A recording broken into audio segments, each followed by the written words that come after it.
I'm Adam Gibson. I'm from Houghton Lake, Michigan. My favorite ice cream is Superman.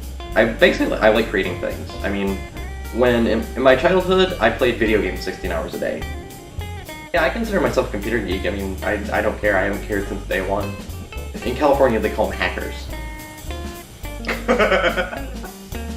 I fell in love with computers since I was 5. My genetic father was actually a programmer, but I still inherited it. I still enjoy it. My mom used to get me those little play computers when I was 5. I had the internet by the time I was 8. I was working in computers by the time I was probably around 10 to 12. And then I kind of got, I was getting into video games and all that. And I originally got into programming when I wanted to make video games. Now, ironically enough, I'm doing grown-up stuff.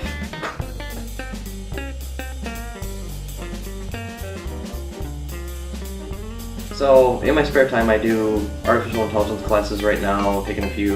I'm taking classes that are related specifically to data, because that's where, that's people right now are getting paid $300,000 a year to do that. I have a lot I want to be able to do, and frankly, I'm enjoying what I'm doing right now.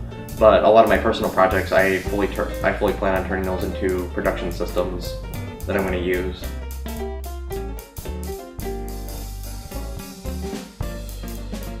My idea primarily is making the web more accessible to people by automating a lot of repetitive tasks for people.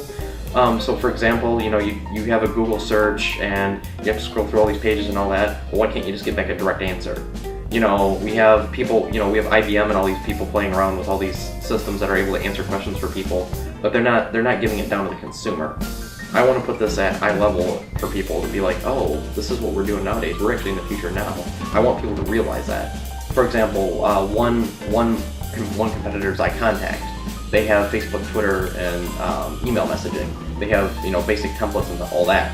But they give you basic statistics and they give you a lot of information. But realistically, people aren't going to know most of what that stuff means, especially for the small business owner. Let's just say you have clicks, you have likes, and you have comments.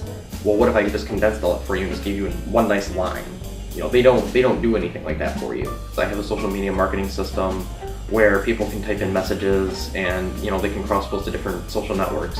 Well, one thing I'm going to do is my differentiator for that is going to be an analytics dashboard. So analytics being statistics that market managers look at so they can kind of see, okay, how well am I doing when I'm sending out these messages.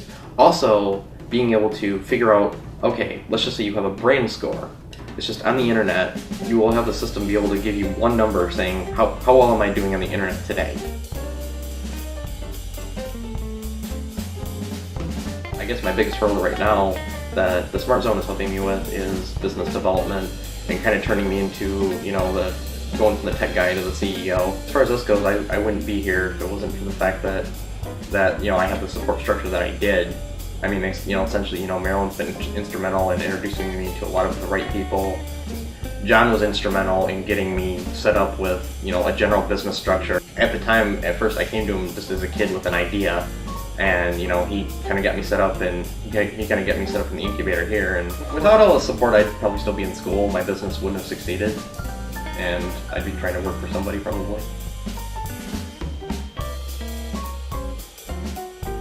Overall, I want to solve cool problems, wherever that may take me. I just want to solve cool problems in different spaces. Software is everywhere. Code wins arguments. Rather than trying to discuss an idea, just make it. See if it works and validate it. And if it works, there you go.